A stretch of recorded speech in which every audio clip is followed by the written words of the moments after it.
Asalaamu calaykum waraxmatullaahi wabarakaatu. Halkani waa Wadani Podcast. Waxaan inii furaya anigoo ah Abwaan Saki. Soo dhowaada mudanayaal iyo marwooyin. Waxaanu ka hadlaynaa waa barnaamijkaygii qofba meel bay u maraysaa. Dadku qofba meel bay u maraysaa. Aanu guda galno. Shirar fara badan oo daaroodka ay samaysanayeen iyo qaar fara badan oo ka hadhay hadhaagii kacaanka iyo guruubyada isku mabda' yihiin oo minority fara badan ay soo kaxaystaan oo ay ku buuxiyaan spaceka baa barnaamij samaystay kana hadlayay baddii. Aanu guda galno. runtii waa xaflad jaaliyadda reer Minnesota ay soo abaabuleen muddana laga soo shaqaynayay oo la doonayo in dalkeennii hooyo aynu ka dhicinno cadaawaha dowladdeena federaalka Soomaaliya ku garab istaagno mowqifka adag ay ka qaadatay shacabweynaha Soomaaliyeedna loogu baaqo meel kasta ay joogaan haddii ay caasimadda joogaan iyo gobollada iyo adduunka qaybihiisa kala duwan in ay hawshaani u istaagaan naf iyo maal waxay noqotana ay u huraan intaynu si xafladda aynaan bilaabin Anigaysana xaflad waa maxay? difaaca dalka hooyo oo halku dheg looga dhigay difaaca dalka hooyo bad iyo berri toona iib ma aha runtii waa xaflad Haddaba aynu u guda galno. Waxaa laga yaabaa inaad is leedahay maxaan u soo qaatay arrinkan aan qabyaalad baan ka wadaa. May kama wado. Dad fara badan oo dhalinyaro fara badan aanan fahansanayn. Dad fara badan oo attentionskooda aanay fiicnayn baa waxyaalahan oo kala wada. Waana waxyaalaha keenaya cudurada tirada badan ee dadka la isku dhex geliyo ama la isku dhex marsiinayo iyagoo dantooda iyo waxyaalo fara badan oo iyaga gaar u ah ay ka fulisanayaan. Anu guda galno qaybo fara badan ayaan naga tusi doonaa si aad u aragtaan. Aan dhegaysano بسم sheekhan. الله السلام عليكم ورحمة الله وبركاته wax allaale wixii la sheegi lahaa culummada iyo mashaayikhda iga horreysay baa inoo sheegay By the way, culimmadan oo intooda badan waxa weeye nabad iyo nolol dadkii taageeri jiray weeye. Intooda badan waxay u badan yihiin qabiilada daaroodka. Dad deegaanka xitaa Somaliland dega xitaa qaar kuma jiraan. Kan Jabuuti oo kasoo jeedaa waxaad ogtahay sim card ba xitaa aan laga furan karin. Waa waxyaalaha waalida ah ee dadka keenaya moogta.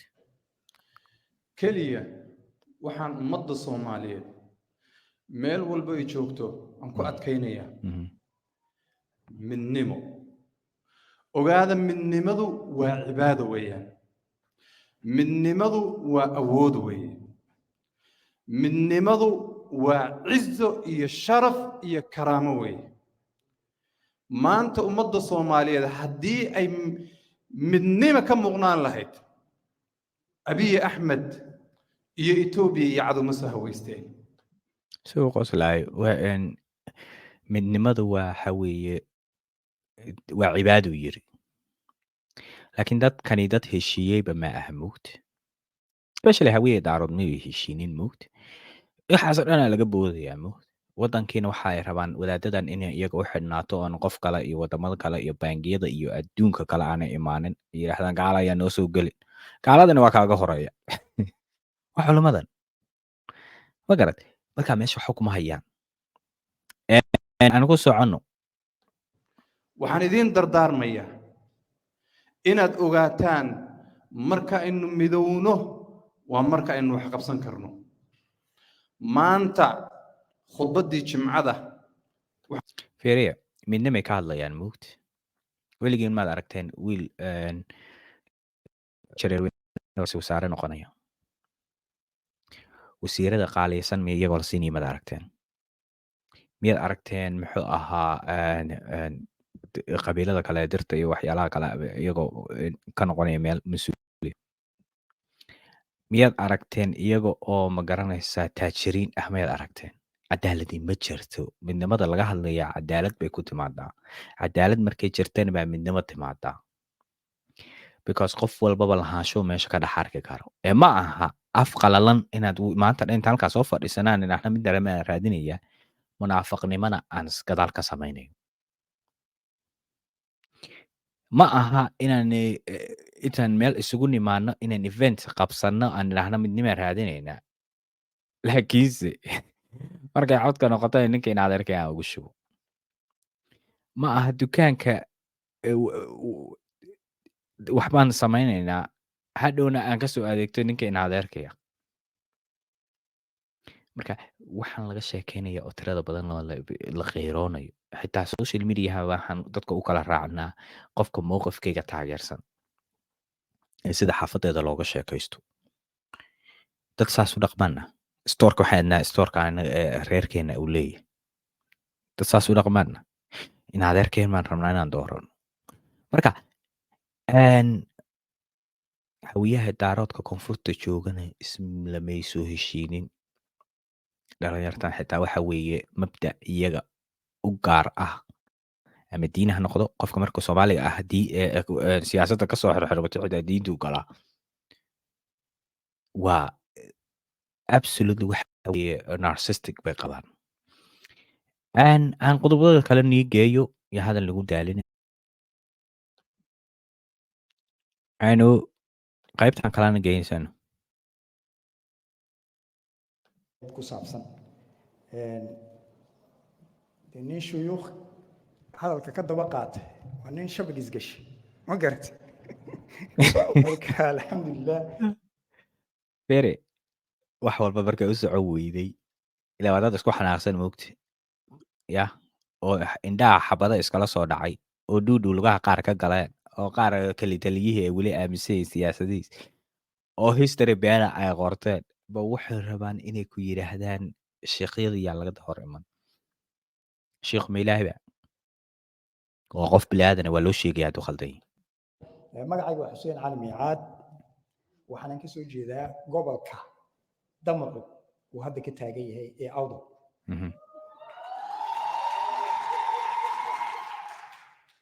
sidaad u ogsoon tihiin soomaaliya marka laga hadlayo ma ahin tan hadda la kala boobayo maahine waa soomaaliya 18 gobol ka koobnayd wey waxaynu isla ognahay soomaali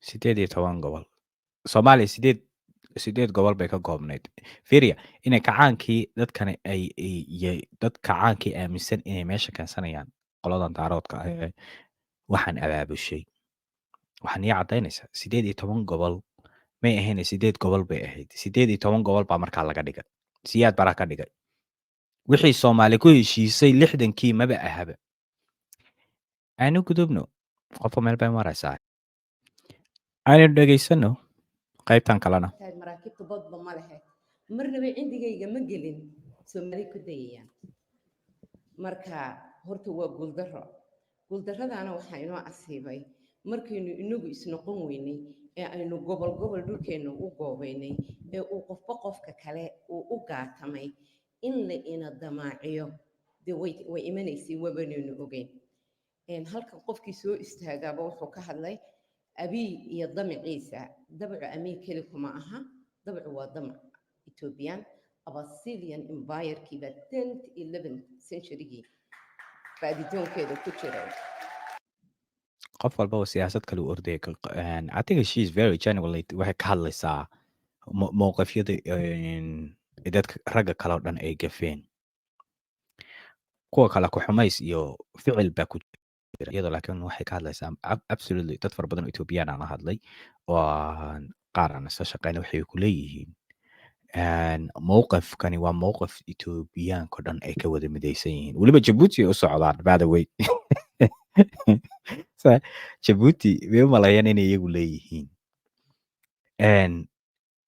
taasina waxay keenaysaa caqalad bay keeni doontaa laakiin meeshan waxa weeye ninkani unexperience buu ahaa bay igu dhaheen qaar fara badan aan waraysto Abyssinianka waxay igu yidhaahdeen wax fara badan buu fashilay waqtigiina iyadoo la taagnayn buu degdegay bay yidhaahdeen laakiin waxaan anigu isagoo siyaasad relief ama siyaasad gudaha uga kacsan relief ka raadinaya qabaa soomaaliga maanta iyo soomaaliga maalintii way kala duwan yihiin soomaaligii maalintaa jiray soomaalidu dhaqan bay lahayd oo ragga way leeliyi jireen inanka geela hortiisaa oog loogu shidi jiray guurow geeraar gabay araar maxay haytoy suugaan yacni sida waranka riddadiisa loo baro ayaa ereyga riddadiisa loo bari jiray soomaalidu dad loo duur xulo iyo dad la damaaciyo iyo dad qalin lagu xadi karo midna inay ahaato may ahayn laakiin maxaa dhacday soomaaliga maanta jooga waynu dareero iskuuliyo dugsiyo akademiyaynu aadnay waynu ka tagnay wixii aynu ahaan jirnay way ina daysay soomaaliga maanta ah waxaa loo arkay in uu qof laga qaadi karo wuxuu haysta yahay waxay soomaalidu tidhaahdaa baruuro caruure haysataa wax ka burburan haddaan laynaga arag laynama dooneen soomaaligii hore waxay soomaalidii hore odhan jirtay she's a very talented waana qofka kaliya aan meesha ka arkay in isagoo wax fiican ka sheegay aan